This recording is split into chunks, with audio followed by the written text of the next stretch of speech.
Assalamualaikum warahmatullahi wabarakatuh. Perkenalkan, nama saya Elrisa Ramadhani, SPMSI. Saya merupakan salah satu dosen tetap di program studi penyuluhan pertanian berkelanjutan jurusan Pertanian Politeknik Pembangunan Pertanian Medan. Sebagai dosen, saya telah menerapkan Tridharma Perguruan Tinggi yang terdiri dari pengajaran, penelitian, dan pengabdian kepada masyarakat. Delivery, Interaction, dan Assessment atau yang disingkat DIA merupakan sistem pengajaran yang saya terapkan. Pada kesempatan ini, saya akan memaparkan PDD UKT-PT di bidang pengajaran saya dari salah satu mata kuliah yang saya ampu, yaitu Teknologi Budidaya Pertanian Perkotaan. Mata kuliah ini merupakan mata kuliah wajib prodi penyuluhan pertanian berkelanjutan yang terdapat pada semester 5 dengan bobot 2 SKS. Mata kuliah ini dapat diambil dengan persyaratan telah menyelesaikan mata kuliah agroekosistem dan teknologi produksi tanaman hortikultura. Setelah mengikuti mata kuliah ini, mahasiswa diharapkan mampu memahami, menentukan, mendesain, dan mengaplikasikan teknologi pertanian perkotaan. Mata kuliah ini berguna sebagai bekal mahasiswa untuk nantinya sebagai penyuluh pertanian maupun sebagai modal dasar pengetahuan dan keterampilan untuk membuka usaha pertanian. Hal ini sesuai dengan profil lulusan, yaitu penyuluh pertanian dan entrepreneurship di bidang pertanian. Metode pelajaran yang digunakan seperti ceramah, diskusi, brainstorming, student-centered learning, case-based learning, demonstrasi yang secara interaktif dua arah dengan sistem pembelajaran asinkronus maupun sinkronus, dengan tatap muka maupun melalui aplikasi LMS, media sosial, dan platform digital lainnya. Perkuliahan ini memiliki 16 kali pertemuan, di antaranya pada pertemuan ke-8 yaitu ujian tengah semester dan pertemuan ke-16 merupakan ujian akhir semester. Adapun capaian pembelajaran mata kuliah CPMK dari mata kuliah ini yaitu 1. Mampu menguasai konsep teoritis dan pengetahuan teknis budidaya secara berkelanjutan berdasarkan prinsip Good Agriculture Practice pada komoditi tanaman pangan dan hortikultura strategis nasional serta meningkatkan akses dan kualitas konsumsi pangan. 2. Mampu mengemukakan dan memahami urgensi pertanian perkotaan. 3. Mampu mengemukakan dan menganalisis persyaratan pertanian perkotaan dan model sistem pertanian perkotaan. 4. Mampu menerapkan berbagai metode urban farming.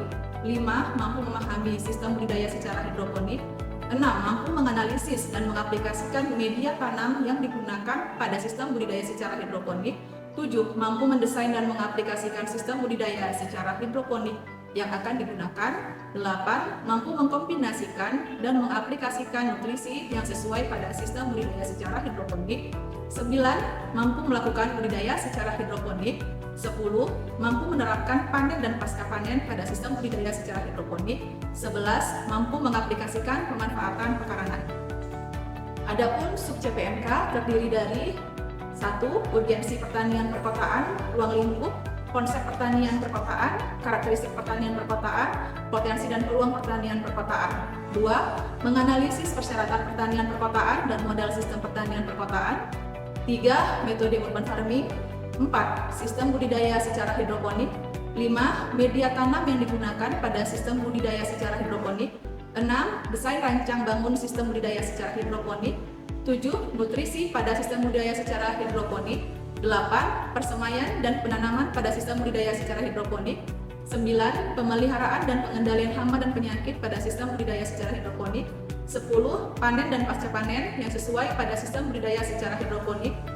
11. Konsep dan tujuan pemanfaatan pekarangan. 12. Penerapan pemanfaatan lahan pekarangan. Selanjutnya, bagaimana cara saya dalam menyampaikan materi pada mata kuliah Teknologi Budidaya Pertanian Perkotaan akan disampaikan pada bagian micro teaching di akhir sesi video ini. Asesmen pada mata kuliah Teknologi Budidaya Pertanian Perkotaan terdiri dari 10% kehadiran, 20% tugas, 30% UTS, 40% puas untuk penilaian teori, dan 40% pelaksanaan praktik, 40% ujuk kerja portofolio, dan 20% laporan untuk penilaian praktik. Pencapaian kompetensi pada mata kuliah ini diketahui dengan menggunakan penilaian tes berupa pelaksanaan ujian tengah semester dan ujian akhir semester, dan penilaian non-tes berupa penugasan dalam bentuk membuat desain rancangan, produk pelengkap, aplikasi pada budidaya pertanian perkotaan, dan presentasi kelompok. Penyusunan penulisan tugas juga dapat dalam bentuk bahan informasi yang diperoleh berdasarkan referensi buku dan jurnal yang relevan.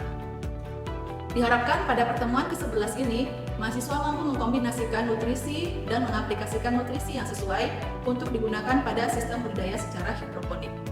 Adapun kegiatan pembelajaran pada pertemuan ke-11 dibagi menjadi 3 bagian, yaitu pendahuluan, penyajian, dan penutup. Pada bagian pendahuluan, dosen akan membuka dengan salam pembuka, lalu melakukan review pertemuan sebelumnya dan selanjutnya menjelaskan capaian materi pertemuan saat ini, yaitu pertemuan ke-11. Selanjutnya masuk pada bagian penyajian, dosen akan menjelaskan materi pembelajaran yang terdiri dari 1. Nutrisi makro dan mikro, 2. Unsur hara penyusun tanaman, 3. Kandungan unsur hara yang harus tersedia dalam nutrisi hidroponik, 4. Nutrisi AB mix, 5. Alat yang digunakan untuk mengukur nutrisi hidroponik, 6. Kebutuhan nutrisi pada setiap stadia pertumbuhan tanaman, 7. Membuat nutrisi hidroponik. Pada akhir sesi, yaitu penutup, diharapkan adanya interaksi dengan dosen dan mahasiswa melalui diskusi, tanya jawab, dan apabila ada mahasiswa yang belum memahami materi yang disampaikan, mahasiswa dapat mengajukan pertanyaan. Setelah pertemuan pada materi ke-11, mahasiswa diharapkan dapat mengerjakan tugas yang diberikan, yaitu melakukan praktik mandiri dan melakukan tugas review terhadap artikel ilmiah mengenai nutrisi dan pelarut air baku yang digunakan pada sistem budidaya secara hidroponik. Dan juga terdapat tugas mengenai bahan bacaan, baik dari jurnal penelitian nasional maupun internasional, dan bahan ajar termasuk dari bahan ajar saya sendiri.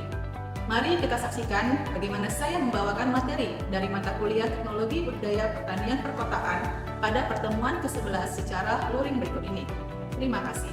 Bismillahirrahmanirrahim. Assalamualaikum warahmatullahi wabarakatuh. Waalaikumsalam warahmatullahi wabarakatuh. Dan selamat siang.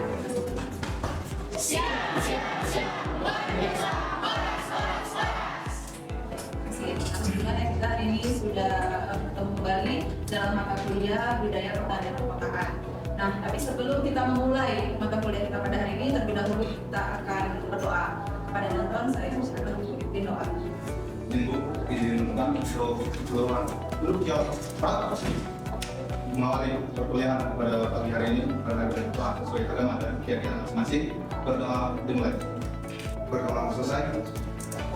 Kepada benar beri salam. Selamat siang, Bu. Semuanya, terima kasih. Bagaimana kabarnya hari ini semuanya? Sehat, Bu. Nah, hari ini juga saya lihat kalian cerah ya secara siang hari ini, ya. Sebelum kita mulai perkuliahan kita hari ini, apakah kalian sudah mengisi presensi yang ada di LMS? Nah, sudah mengunduh materinya juga yang di LMS? Pertemuan keberapa kita hari ini? Ya, kita hari ini pertemuan ke-11. Selanjutnya sebelum kita mulai, kita akan mulai pertemuan kita pada hari ini. Namun sebelumnya saya akan melakukan brainstorming terlebih dahulu.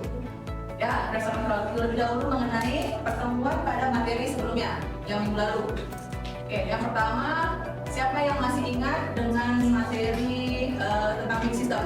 Apa yang kita lakukan? Saya, Bu. Tapi Izin Bu, izin rekan-rekan. Jadi, weak system merupakan salah satu sistem sederhana hidroponik yang menggunakan metode capillaar, yang mana kain ataupun tali yang ada di metode capillaar ini akan menyerap air secara perlahan-lahan, layaknya seperti spons yang nantinya akan mentransfer air ataupun nutrisi ke dalam tanaman, Bu. Jadi demikian, Bu. oke, nah ada yang mau menambahkan atau semuanya sudah setuju dengan pernyataan dari Harvey? Setuju. Terima kasih Harvey. Nah, untuk pertanyaan yang kedua, ada juga saya katakan tentang metode aeroponik. Ada yang masih ingat apa itu metode aeroponik? Oke, silakan sama-sama.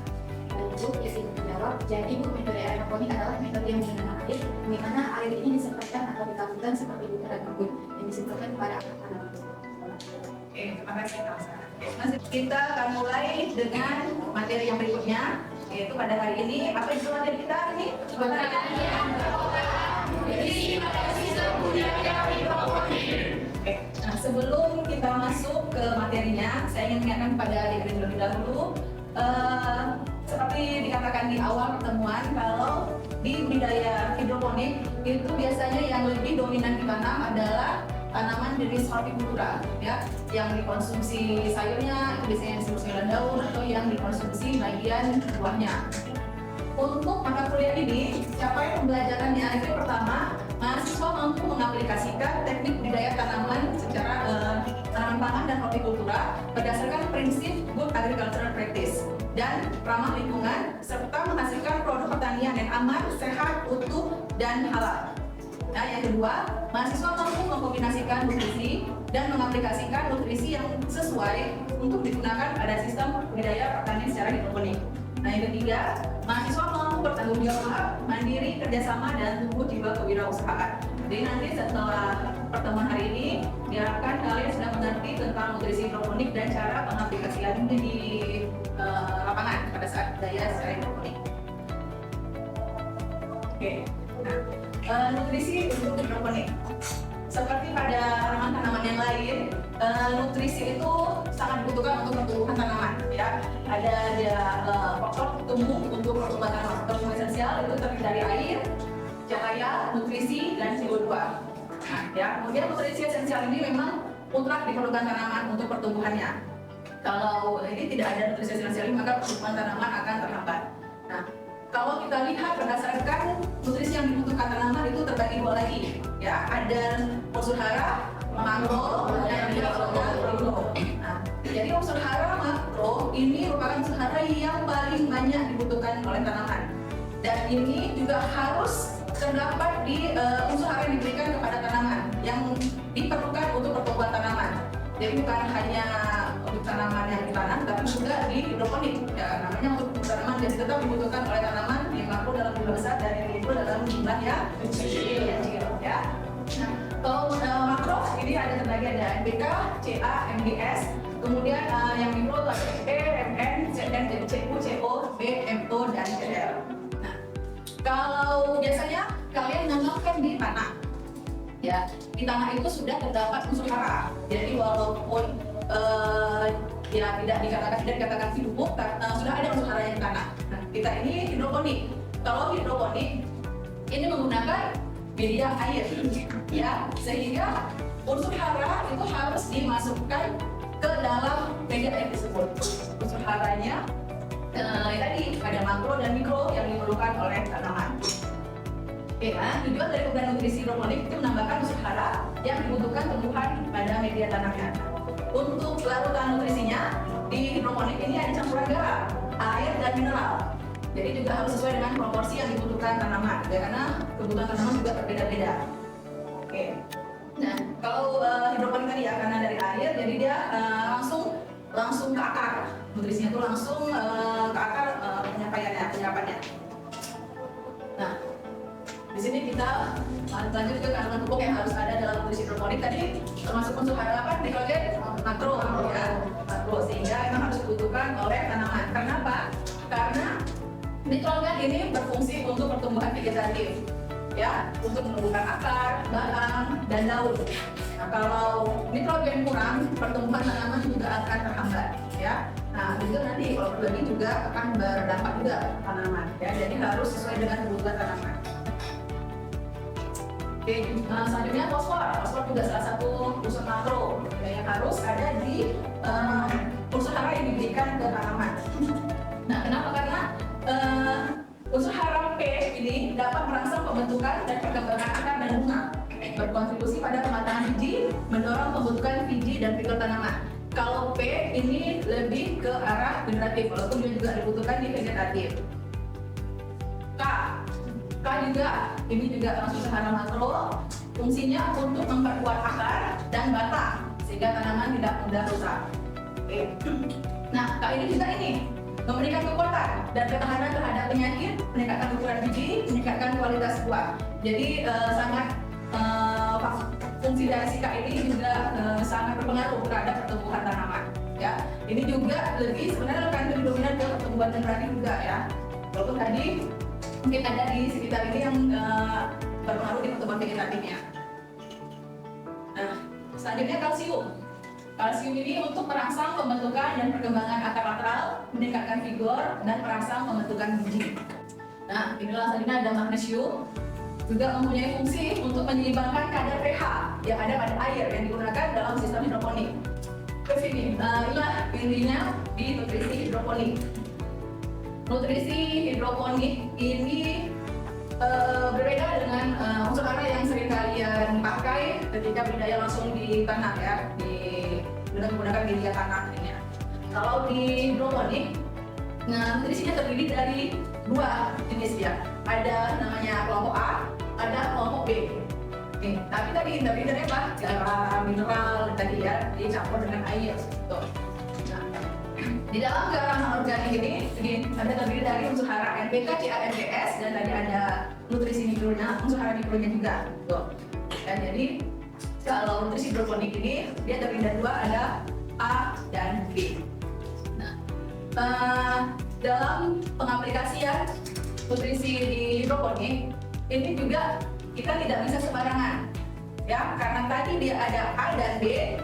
Jadi ini bukan berarti bukan tidak sengaja ini dipisahkan A sama B. Jadi memang harus dipisahkan dia A sama B. Kenapa? Karena di A ada unsur kalsium Ca2 positif. Dan di B itu ada unsur anion sulfa SO4 dan anion fosfat. Nah, pada saat Ca dan PO ini jadi Ca dan PO ini tidak boleh bertemu gitu. Jadi makanya pada saat dia Ca ada unsur A ini dan B ini dilarutkan dalam keadaan pekat, itu harus terpisah. Jadi nanti ada rekomendasi di setiap kemasan itu berapa harus dilakukan dalam berapa mililiter gitu ya. Biasanya satu bungkus yang kecil itu dalam 500 ml dilarutkannya, dan yang B juga dilarutkan dalam 500 ml. Ini kenapa tidak bisa digabungkan? Karena ketika Ca nanti ketemu dengan SO4 itu akan membentuk endapan gips kalau masih dalam larutan pekat ya. Dan juga Ca ketika bertemu PO4 juga akan membentuk endapan gips, sehingga tidak bisa larut nanti di air kalau sudah membentuk endapan tadi ya. Jadi makanya ketika dalam keadaan pekat Ca dan A dan B itu tidak bisa disatukan. Nah, tapi si Ca dan si A dan si B tadi bisa diencerkan dalam larutan yang lebih banyak lagi. Gitu, lalu di situ bisa digabungkan A dan B tadi, ya, itu tidak akan terbentuk endapan lagi. Gitu. Nah, dalam pemberian nutrisinya juga tergantung dari stadia pertumbuhan tanaman, karena setiap tanaman itu semakin hari semakin dia tumbuh dewasa, unsur hara yang diperlukan juga semakin banyak ya. Jadi tidak sama dia dari stadia vegetatif, degeneratif itu, dan semakin bertambah umur pasti akan bertambah juga nutrisi yang dibutuhkan. Oke, lanjut ke alat ukur. Dalam alat ukur ini ada bermacam-macam ya yang dipakai di dalam budidaya hidroponik. Ini ada TDS itu ini TDS meter yang mengukur kepekatan larutan, sama seperti isi juga electronic conductivity. Ini juga untuk mengukur kepekatan larutan nutrisi yang digunakan.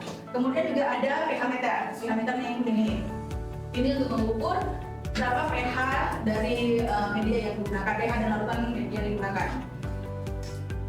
Oke, jadi ini adalah alat yang dibutuhkan untuk budidaya hidroponik. Kalau tidak ada alat ini, kita tidak tahu berapa nutrisi yang kita berikan, apakah sudah cukup atau belum untuk pertumbuhan tanamannya. Jadi ini merupakan alat-alat yang harus ada lah sebenarnya. Oke, nah ini tadi kita ada mengatakan dan saya mengatakan kalau tanaman itu setiap stadia pertumbuhan membutuhkan larutan yang berbeda. Contohnya bayam, itu bayam pada minggu pertama 600 dan kedua 900, 1200, terakhir sampai 1500 ppm.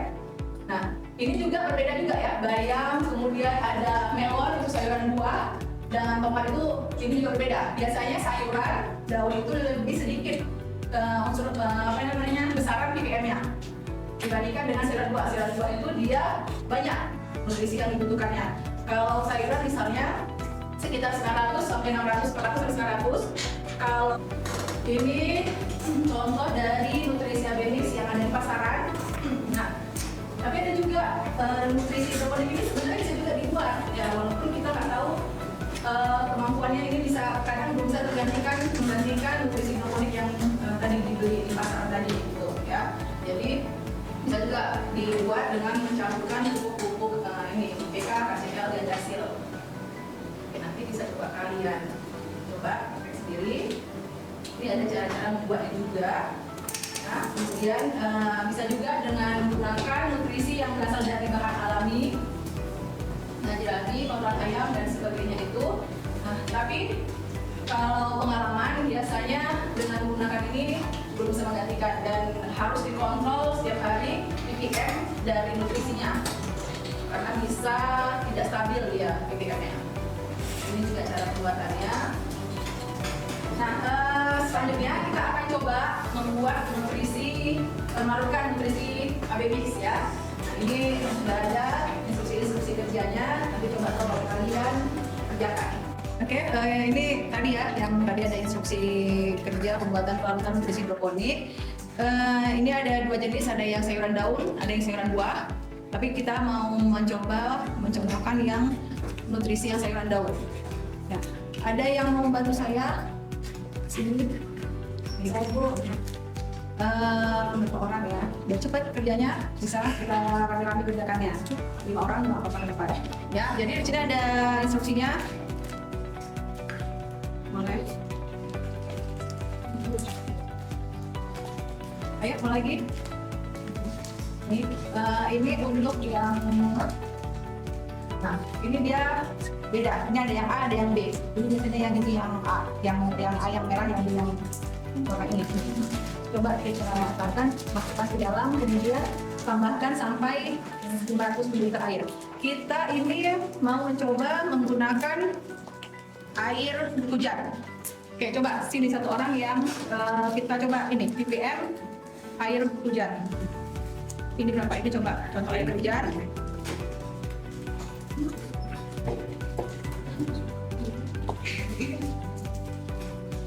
Ini sambil dilarutkan nutrisinya oleh temannya.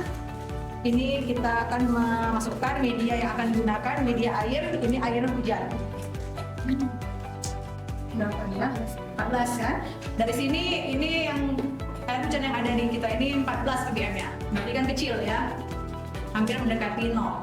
Ya kan dari radiasinya 117 ppm ya. Berarti nggak tahu dari logam atau apa, logam mineral apa yang ada di sini. Selain dari kan makanya tidak, jadi yang mendekati 0 ya, yang lebih bagus. Oke, ini ada yang merah, ada yang ini berbeda dia, A sama B ya. Jadi nanti ini kita tuang, kita simpan dalam kemasan yang berbeda. Bisa ini dalam kemasan botol bekas seperti ini. Nah, cara pengaplikasiannya ini dituang, kita tuangkan dulu satu tutup botol. 700. Beda, malah.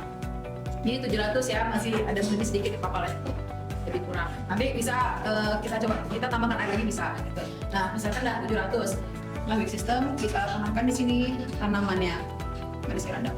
Oke, selamat mencoba, selamat mempraktikannya di lapangan, di rumah. Terima kasih. Akan menaruhkan nutrisi hidroponik. Ya, sudah selesai. Tadi kan sudah tahu bagaimana caranya menaruhkan nutrisi hidroponiknya. Nah, sekarang apakah ada yang mau bertanya? Saya, Ya, Imam. Ibu, seperti kita tahu itu, termasuk sebelumnya materi ini merupakan materi yang sangat menarik yang harus belajar juga. Kemudian tadi timbul di benak saya untuk mempertanyakan apa sih perbedaan dari nutrisi tanaman sayuran daun dengan sayuran buah? Mungkin bisa ada perbedaan antara sayuran daun dengan sayuran buah. Terima kasih. Oke, terima kasih Imam ya.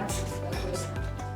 Jadi memang ini di pasaran itu ada dua jenis saat ini, nutrisi yang untuk sayuran dan buah. Walaupun ada lagi sih yang sudah muncul lagi nutrisi untuk umbi, tapi yang pasaran yang buah sama sayur. Nah, sebenarnya untuk sayuran daun dan buah ini pada tanaman ini bisa digunakan juga sedaun, gitu ya. Dia di sayuran daun itu lebih dominan nutrisi unsur hara N. Nah, kalau K, K, C, A, D itu sedikit. Nah, tapi kalau untuk unsur hara nutrisi dari yang buah itu lebih dominan, pH-nya rendah dibandingkan yang lainnya. Gitu.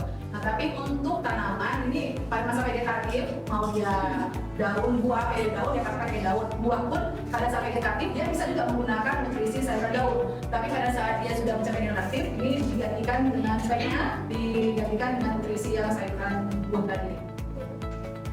Terima kasih. Saya paham? Paham. Ada lagi yang mau tanya? Di sini Bu, ya. Di sini kan, jadi Bu saya mau bertanya, jadi air apa saja yang digunakan sebagai larut nutrisi hidrokarbon? Oke, terima kasih Kak Rita. Ya, nutrisi apa larut ya? Larut itu biasanya juga sering kita kenal istilahnya air baku. Air baku untuk nutrisi hidroponik itu juga belum bisa singgung ya. Kalau untuk pelarutnya itu biasanya yang mendekati ppm-nya 0. Yang ppm itu mendekati 0. Jadi kita periksa dulu, tes dulu ppm dari airnya, berapa ppm-nya yang mendekati 0 ppm. Nah, jadi yang bisa digunakan ada air keran, PDAM, ada air sumur, kemudian air hujan, dan air asin. Ada lagi? Sudah? Sudah paham semuanya ya? Oke. Nah, untuk kuliah kita hari ini, jadi ini adalah rangkuman kesimpulannya. Yang pertama, unsur hara yang dibutuhkan tanaman terbagi atas dua, yaitu ada unsur hara makro dan mikro. Kemudian nutrisi hidroponik dari kelompok A dan kelompok B yang disebut dengan air mix yang terdapat dalam air. Kemudian yang ketiga, pada unsur hara kelompok A ada unsur hara C, ada unsur CA12, dan pada kelompok B ada unsur SO4 dan PO4 yang apabila bertemu dalam keadaan pekat akan membentuk endapan sehingga akan sulit dalam air dan akan sukar diserap oleh tanaman. Yang keempat, alat ukur yang digunakan pada budaya hidroponik adalah TDS meter, SM meter, dan pH meter. Selanjutnya yang kelima, kepakaran atau PPA melakukan hara yang dibutuhkan tanaman berbeda-beda berdasarkan jenis tanaman dan umur stadia pertumbuhan tanaman. Oke, jadi saya harap kalian sudah dapat mengerti untuk materi saya hari ini. Tapi sebelum kuliah kita berakhir, seperti biasa saya akan memberikan tugas. Nah, jadi coba kalian cari jurnal yang berkaitan tentang nutrisi budidaya di sistem hidroponik. Kemudian juga kalian coba cari jurnal tentang nutrisi hidroponik itu air bakunya. Kalau dapat ya ada hujan, saya semua air pump, air AC, atau mana yang lebih baik sebagai pelarut nutrisi hidroponik dan apa alasannya. Ya, mudah-mudahan bisa kalian dapatkan jurnal tersebut. Oke, saya rasa cukup sekian dan materi dari saya. Tapi sebentar lagi dapat bisa ditutup oleh kita hari ini. Singgung izin orang untuk seluruh belum siapa mengakhiri perkuliahan pada siang hari ini. Maka kita berdoa sesuai agama dan keyakinan masing-masing. Berdoa dimulai.